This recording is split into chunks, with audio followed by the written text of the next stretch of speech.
मोहतरम दोस्तों बुजुर्गों, अल्लाह जल्ला जलालुहु अम्मा नवालुहु हमें और आपको एक मुख्तसर जिंदगी देकर दुनिया में भेजा है। जो भी दुनिया में आए हैं, थोड़े दिन के बाद, एक मुद्दत के बाद दुनिया से उनको गुजरना पड़ेगा। बिस्मिल्लाहिर्रहमानिर्रहीम नहमदुहु व नुसल्ली व नुसल्लिम ala rasulihil karim, amma ba'd. Bapak saudara sekalian, Allah Subhanahu wa taala telah buat keputusan untuk saya, kita semua, bahkan yang akan lahir setelah kita ini semua. Kehidupan kita di dunia ini telah diputuskan oleh Allah hanya untuk waktu yang sangat sementara sekali, singkat sekali. Kita datang ke dunia bukan untuk tinggal, tapi kita datang semua untuk pergi. Yang sudah datang sekarang, yang sudah hadir sekarang di dunia, satu saat, suka tidak suka, mau tidak mau, siap tidak siap, wajib untuk meninggalkan dunia ini. आप हजरात देख लीजिए, इस दुनिया में एक जमाना था, उस वक्त हमारे जो बाप थे, हमारे जो दादा थे, इन लोग गुजारते थे, घर करते थे, बिजनेस करते थे, चलते फिरते थे, मगर उन हजरात दुनिया से गुजर चुके हैं। एक दिन सामने आने वाले हैं जब हमको भी इस दुनिया से रुखसत होने पड़ेगा। Di depan kita semua sudah terbukti, nyata, nampak jelas. Sebelum kita ini dulu ada kakek nenek kita, ada ibu bapak kita, mungkin juga saudara-saudari kita atau kawan-kawan sahabat kita. Mereka juga dulu pernah berjalan hilir mudik di muka bumi ini, pernah melalui kegiatan yang sama seperti kita sekarang. Artinya sama-sama hidup seperti ini. Dan sekarang ini kebanyakan mereka, baik orang tua kita, saudara kita, siapapun yang pernah kita lihat di dunia ini, sudah tidak nampak lagi dalam pandangan kita.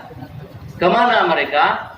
Mereka sudah sampai di kampung yang sebenarnya, di negeri akhirat. Saya, bapak semua manusia yang sudah ada sekarang dunia dan akan ada di dunia, satu saat nanti juga akan pergi meninggalkan dunia ini.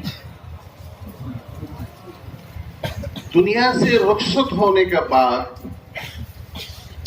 हमको जहां जाना है, जो जिंदगी शुरू होने वाले हैं, वो है आखिरत की जिंदगी।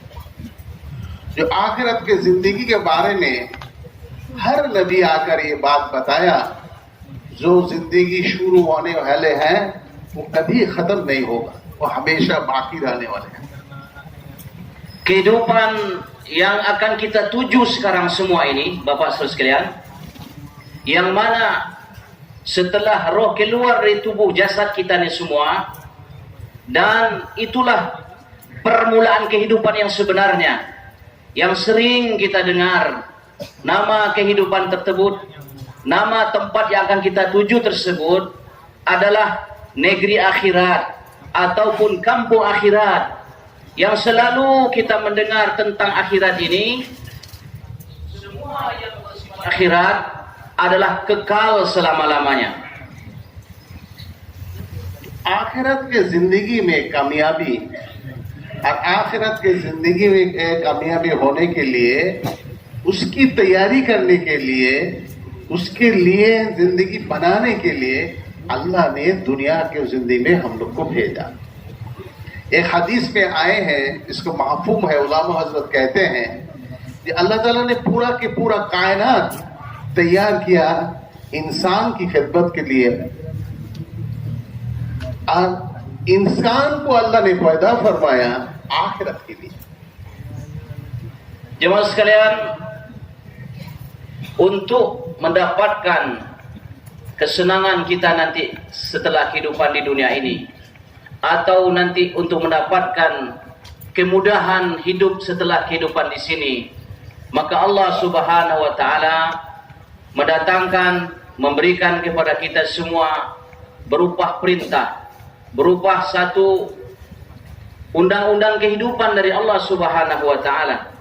Sebab dikatakan dalam salah satu mafhum hadis, seluruh dunia ini, fasilitas dunia yang kita lihat, yang tidak kita lihat, Allah Subhanahu wa taala telah tentukan hak milik kita semuanya, berkhidmat kepada kita. Namun kita semua ini Allah telah tentukan, kita telah diputuskan untuk membangun kehidupan kampung akhirat kita. आखिरत की जिंदगी में कामयाबी होने के लिए तो दुनिया में क्या तैयारी नहीं करना पड़ेगा? दुनिया में आखिरत की तैयारी करने के लिए जो जिंदगी इख्तियार करना है वो है अल्लाह की हुकुम और आप अलैहिस्सलाम के तरीके पर ऊपर जिंदगी गुजारना. Lalu apa yang kita sama-sama sekarang mau usahakan, dan apa itu perintah Allah, undang-undang yang Allah berikan kepada kita semua supaya kita bisa mempersiapkan untuk keselesaan, kemuliaan nanti kita di akhirat. Maka Allah Subhanahu wa taala secara merata memberikan kepada kita satu perintah, satu undang-undang yang sama, yang mana bila kita melakukan ini, mengusahakan ini, kita layak semuanya akan diberikan kemuliaan oleh Allah nanti di kehidupan di akhirat. अल्लाह ताला इंसान को पैदा फरमाकर ये बनाने वाला अल्लाह ताला कभी ये नहीं चाहते कि इंसान नाकामयाब हो जाए. Allah Subhanahu wa taala sebagai Khalik pencipta manusia yang dia ciptakan dengan kudratnya, tangannya sendiri. Allah tidak mau menciptakan manusia ini untuk dianiaya, untuk dizalimi, tidak. Tapi Allah Subhanahu wa taala menciptakan manusia adalah untuk dimuliakan. अगर कोई आदमी किसी चीज को बनाया, किसी चीज के तैयार किया, दुनिया की कोई चीज है, तो ये चाहते हैं ये कामयाब हो जाए, ये सही इस्तेमाल हो जाए, ये नफा देने वाला बन जाए. इसी तरह अल्लाह ने बंदा को, हमें और आपको बहुत मोहब्बत करके बनाया, बहुत बरकत करके फायदा फरमाया. एक मुख्तसर से वाकया, रसूल सल्लल्लाहु अलैहि वसल्लम जमाना में बहुत कैदी आया, तो एक उसमें एक औरत थे, बहुत बड़ा हुजूम था. वो कैदी है कि आए हैं, तो उन्होंने कोई चीज के फिक्र में है, कोई चीज ढूंढ रहा था. रसूल सल्लल्लाहु अलैहि वसल्लम देखा जो वो औरत उसको बच्चा के ढूंढ रहे हैं. जब उसको बच्चा के मिल गया तो औरत ने वो बच्चे को बहुत प्यार करने लगा, मोहब्बत करने लगा. इस चीज देखकर रसूल सल्लल्लाहु अलैहि वसल्लम के दिल में बहुत मुतासिर हुए और हजरत उमर रज़ी अल्लाह तआला अन्हु को कह रहे हैं, हे उमर, देखो ये औरत जैसे इसके बच्चे को मोहब्बत करते हैं, इससे ज्यादा मोहब्बत अल्लाह उसका बंदा को मोहब्बत करते हैं. Sebagaimana ahli dunia juga menciptakan benda-benda dunia, apapun jenisnya. Dan setelah diciptakan benda-benda itu, bagaimana benda-benda ini nanti bisa dipakai, digunakan oleh khalayak ramai, dan bisa dimanfaatkan sebaik-baik mungkin dan sebanyak-banyak manfaat. Tidak ada orang yang menciptakan sesuatu lalu untuk dipecahkan, dihancurkan, tidak. Bahkan apapun jenis benda di dunia ciptakan oleh dunia, bagaimana diri dia sendiri dan orang sebanyak-banyaknya bisa menggunakan benda ciptaan itu dengan sebaik-baik mungkin, memberi manfaat kepada sebanyak-banyaknya.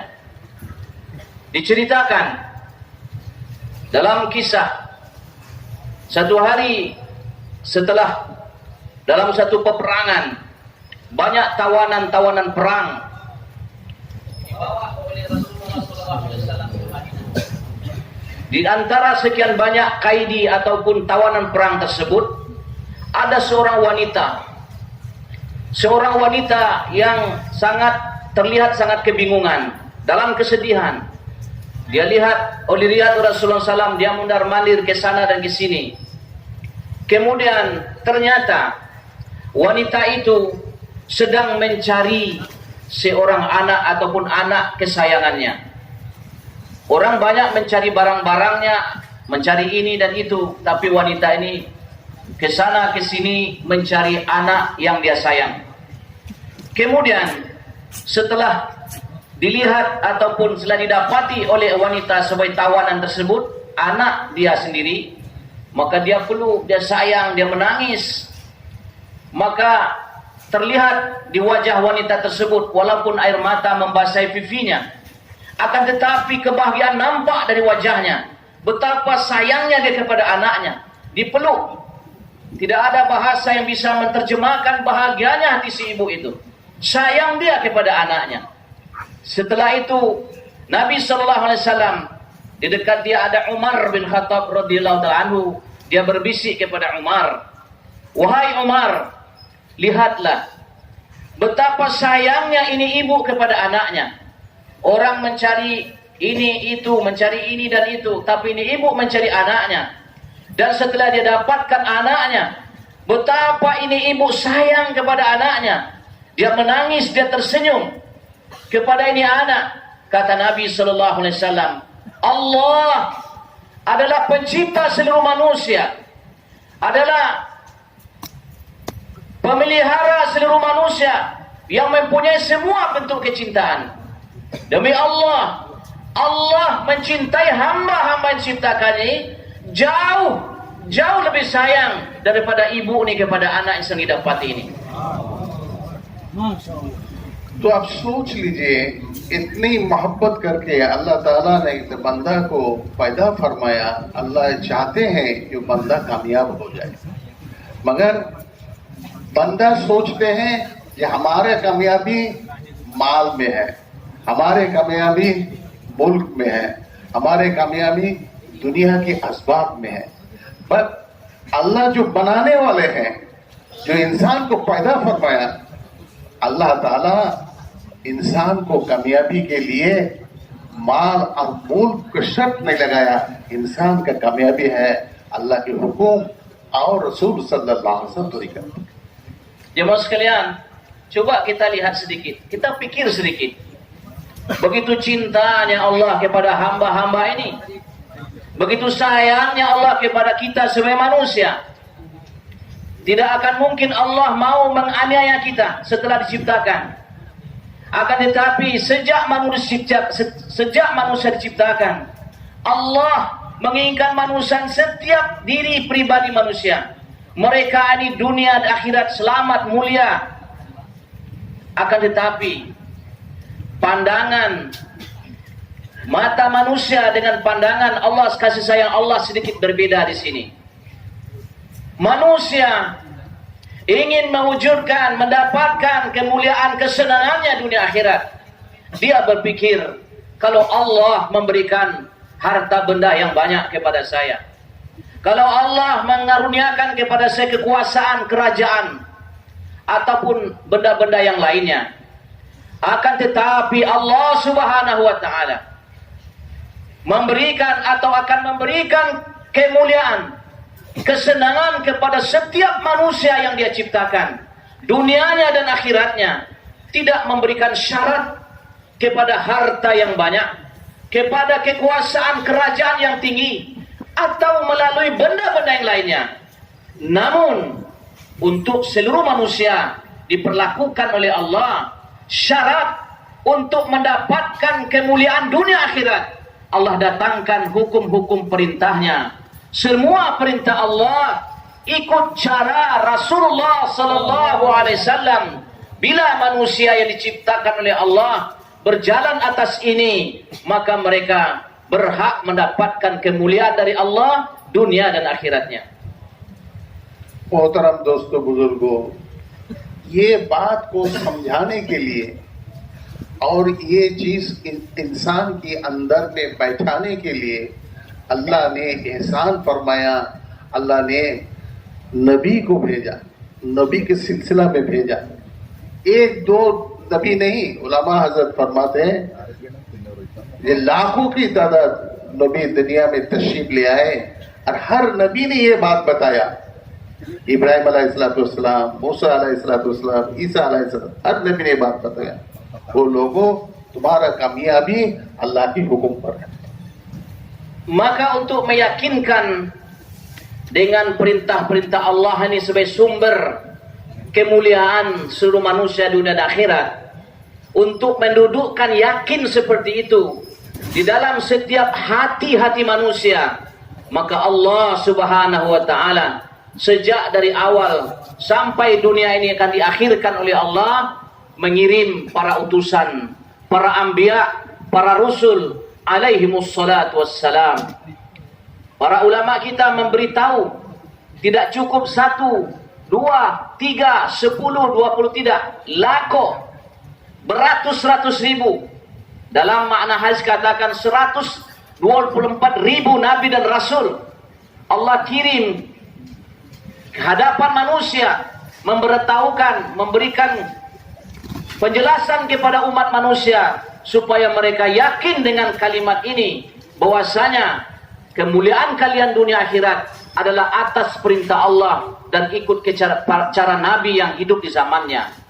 Maka para anbiya alaihi wassalatu wassalam, sebagian tersebut nama Al-Quran seperti Nabi Ibrahim, nabi-nabi yang lainnya, semua satu kerja, satu tujuan, menyampaikan kepada seluruh umat manusia ciptaan Allah, wahai seluruh manusia, kalian ingin mulia dunia akhirat, tidak sulit-sulit, tidak jauh-jauh mencarinya. Laksanakan, kerjakan seluruh perintah Allah, ikuti cara yang dibuat oleh para nabi kalian. आखिर रसूल पाक सल्लल्लाहु अलैहि वसल्लम दुनिया में तशरीफ ले आकर यही बात बताया। दूसरी चीज जो है, रसूल सल्लल्लाहु अलैहि वसल्लम दुनिया से जाने के बाद और कोई नबी नहीं आएंगे, आखिरी नबी है, इमामुल अंबिया है। दुनिया से जाने के बाद दूसरे कोई नबी दुनिया में नहीं आएंगे। तो नबी वाला जो काम है, जरा सोच लीजिए, जो काम अंबिया इस्लाम किया चुके हैं, जो काम आखिर रसूल पाक सल्लल्लाहु अलैहि वसल्लम लेके आए थे, उनकी दुनिया से रुखसत होने के बाद ये दावत वाला काम अल्लाह ताला ने ये उम्मत पर सुपुर्द फरमाया और ये उम्मत पर ये दावत वाला काम के जिम्मा लगाया। ये उम्मत को अल्लाह ने बहुत बड़ो इंतखाब, बहुत बड़ा इनाम फरमाया। Jemaah sekalian, silsilah dari kenabian, nabi demi nabi. Namun karena dunia ini sementara, Allah tutup pintu kenabian dengan datangnya Nabi kita Muhammad sallallahu alaihi wasallam. Karena beliau nabi terakhir, rasul terakhir. Setelah beliau tidak ada lagi nabi, dan setelah umat beliau ini tidak ada lagi umat. Nabi sudah berakhir, kehidupan beliau sudah selesai. Sekarang kehidupan umat sedang berjalan. Habis umat ini, habis pula dunia ini. Maka kemuliaan Rasul akhir zaman ini bukan sekedar untuk umat di zaman beliau, dan kemuliaan umat akhir zaman ini bukan untuk sekedar umat di zamannya, akan tetapi kemuliaan Nabi dan kemuliaan umat berterusan sampai hari kiamat.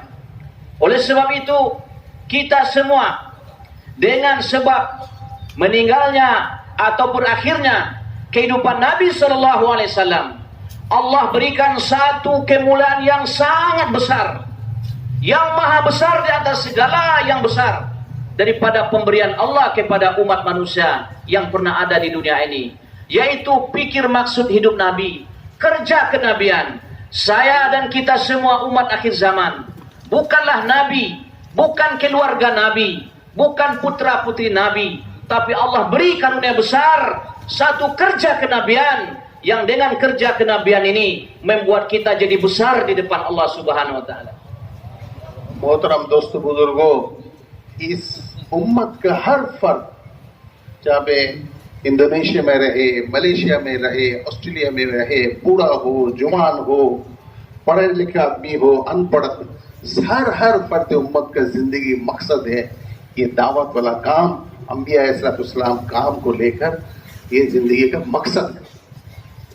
Maka oleh sebab itu setiap diri individu dari umat ini, umat akhir zaman ini, mau yang tinggal di Australia, yang tinggal di Indonesia, ataupun di belahan negeri lain, India, Pakistan, Bangladesh, semua negara yang pernah ada di dunia sekarang ini, setiap individu umat, laki-laki, perempuan, mereka Allah kasih tanggung jawab besar atas ini, mengamalkan agama secara sempurna untuk dirinya, dan membawa agama sempurna ini ke seluruh penjuru dunia dengan pikir Nabi Anbiya alaihissalam terdahulu dan pikir Nabi kita Muhammad sallallahu alaihi wasallam. Inilah kerja saya dan kita semua. एक है जरूरत और एक है मकसद. मकसद ऊंचा होता, जरूरत उसका नीचे का चीज है. हमारे घर करना, हमारे तिजारत करना, काश्तकारी करना, जरूरत, ये है हमारे जरूरत जिंदगी. बस इस उम्मत का मकसद क्या है? ये उम्मत का मकसद है तमाम दुनिया में हक को जिंदा करने के लिए, कलमे के जिंदा करने के लिए वो जान और माल को लगाएंगे. यह है ये उम्मत का मकसद जिंदगी. Dalam setiap kehidupan kita, setiap individu umat ini ada dua perkara yang sangat penting Allah letakkan dalam hidup mereka. Satu, dururiyatnya, kebutuhan hidup kita masing-masing. Dan ini sering sudah diberitahukan oleh masyayikh kita, seperti kepentingan makan minum kita, kebutuhan tempat tinggal kita, pakaian kita, perdagangan kita, dan yang lain-lainnya. Dan ini semua adalah kebutuhan hidup kita. Namun di atas yang lebih penting daripada kebutuhan ini adalah maksud kehidupan. Dan maksud kehidupan inilah yang akan menentukan nilai setiap umat ini. Kebutuhan bisa kita korbankan demi untuk mencapai maksud. Tapi maksud jangan sekali-kali, jangankan kita korbankan, kita undurkan, jangan sekali-kali demi untuk memenuhi daripada kebutuhan ini. Maka maksud ini, bagaimana perkara yang hak, agama Allah yang hak, agama Islam yang sempurna yang tinggal ke Nabi sallallahu alaihi wasallam bisa hidup di seluruh penjuru dunia. Oleh sebab itu, apa yang telah Allah karuniakan kepada kita berbentuk kesehatan, ilmu pengetahuan, harta benda, kekayaan kita, harga diri dan perasaan kita yang sudah kita korbankan, dan semua ini akan kita korbankan untuk mencapai maksud ini. Dan itulah tujuan sebenarnya umat akhir zaman ini dihantar oleh Allah Subhanahu wa taala. उलामा हजरत फरमाते हैं, हदीस पाक में आए हैं, जो वो बंदा बहुत खुशनसीब है, वो बंदा बहुत मेहरबान है जिसका जान और माल दुनिया में खैर फैलाने के लिए, दीन फैलाने के लिए इस्तेमाल होता. Para ulama dan juga ulama hadis disebutkan bahwasanya sangatlah seorang itu beruntung, atau alangkah beruntungnya seseorang itu apabila diri, harta bendanya, perasaannya, semua yang Allah karuniakan kepada dia digunakan, dipakai oleh Allah untuk memperjuangkan agama Allah SWT sebagai maksud kehidupan. इसलिए हमारे हजरत फरमाते हैं, भाई हर साथी इसके नियत करे, इसका इरादा फरमाए, इंशाअल्लाह हम हमारा जान और माल अल्लाह के रास्ते में के दीन के दुनिया से फैलाने के, तमाम दुनिया के हक को जिंदा करने के लिए हम इसको इस्तेमाल करें. Oleh sebab itu, saya sendiri dan kita semua yang hadir, bahkan yang tidak hadir, kita sampaikan ini. Putuskan sekarang niat yang betul-betul. Selagi masih hidup, selagi kita masih ada kesempatan, niatkan betul-betul sekarang, buat keputusan. Harta saya, diri saya, perasaan saya, apapun yang Allah berikan kepada saya, akan saya gunakan 100% untuk menghidupkan agama Allah secara sempurna di seluruh penjuru dunia. Bersedia semua? Insyaallah.